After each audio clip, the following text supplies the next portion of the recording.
Hello everyone, I'm meteorologist Charlie Ironmonger. Thank you so much for joining me today for your 3 p.m. news and weather update from the First Alert Desk. Now we've got a story to bring to you out of Dare County, where a man is now behind bars facing a multitude of charges. On Saturday, Dare County deputies say they were trying to stop 40-year-old Michael Harkabusik from Leechburg, Pennsylvania, while he was driving westbound in the Kill Devil Hills area around 1 a.m.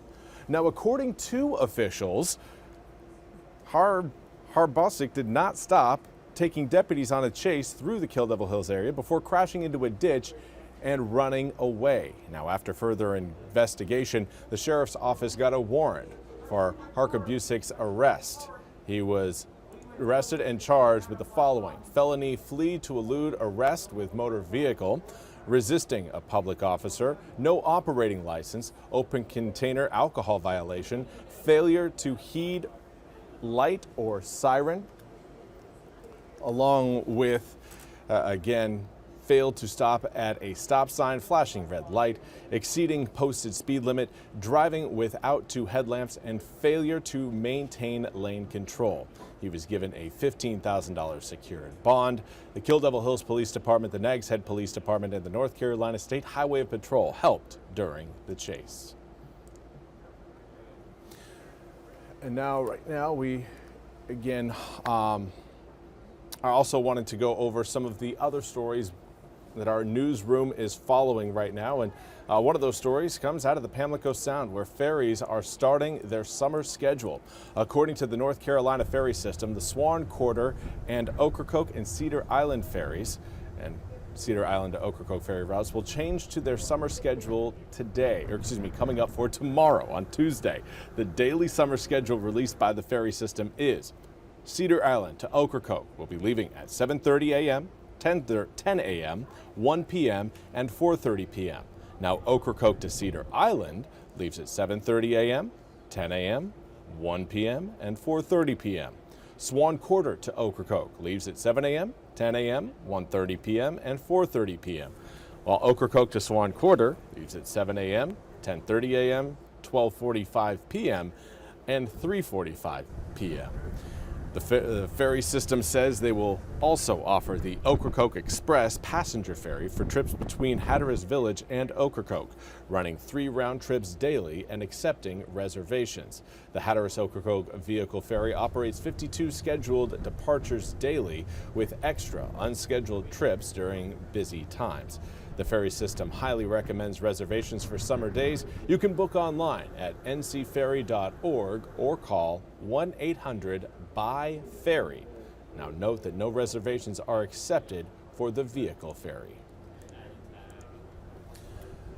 Now we want to highlight your weather forecast, where again today we've certainly seen some haze over eastern North Carolina. That haze due to the smoke particulate being pushed in by an area of high pressure off to our west and an area of low pressure up to our north. It's essentially creating a nice wind tunnel that's pushing all of that particulate across eastern North Carolina today. Similar pattern going to be showing up yet again coming up for tomorrow. Now you can see a little bit more of that blue in the skies, but certainly there is a haze present.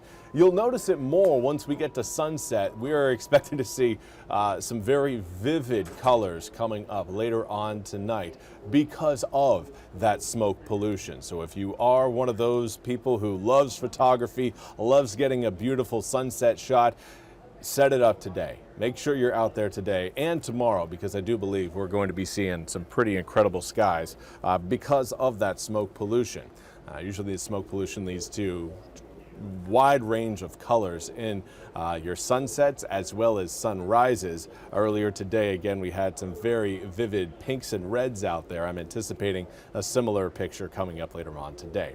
Right now, out your door, many of us are walking out into the upper 70s, some of us mid 70s, and a few of us the low 80s. Right now, New Bern and Jacksonville both coming in at a flat 80 degrees. We've got 79 showing up in Washington as well as Kenansville, 78 in Williamston, along with Beaufort, 77 degrees in Kinston and Greenville. We've got 75 in Elizabeth City, Edenton, Plymouth, Stumpy Point, and Oriental.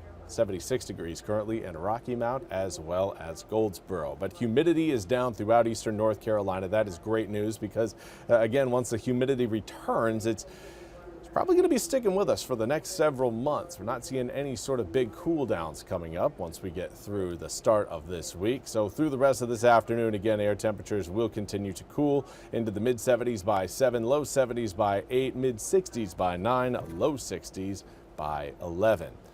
Now coming up for tomorrow morning, we'll be back in the mid to upper 50s to start the day. Plenty of sunshine to start, but again, there will be that haze brought in by that smoke from the Canadian wildfires. Tomorrow afternoon, though, we will be a touch warmer thanks to a southeasterly breeze blowing in at about 4 to 8 miles an hour. That will help push air temperatures into that 82, 83, 84 degree range. Certainly not going to be getting excessively warm, but we will be a little bit warmer than where we were today. Now, that's a trend we continue through the next several days into the upcoming weekend. Air temperatures slowly but surely warming up. And the warmer the air gets, the more humidity it can hold. That's why whenever we get into the winter months, the air cools down. There's not as much room for that moisture to remain in the air. So it essentially gets squeezed out. Well, as we head through the summer months, that changes. We see air temperatures heat up, and that allows all the humidity to work its way in to eastern North Carolina. That's going to be coming up later on this week. Here's a picture by the time we get to Wednesday. Finally, a little bit of cloud cover returns to the area, moving in from the south, looking at a partly sunny Wednesday after a mostly sunny Monday today, and another mostly sunny day coming up for tomorrow, thanks to that high pressure system you're seeing just up to our north in West Virginia and Virginia. Now, further back towards the west, we've got our eyes on several low pressure systems riding along a frontal boundary that will eventually work its way into eastern North Carolina, coming up on Friday and Saturday and potentially even lingering into Sunday. We'll also feel the effects of another area of low pressure moving in from the south. You can see it moving over portions of kind of the Gulf Coast of Florida there, heading towards southern Georgia.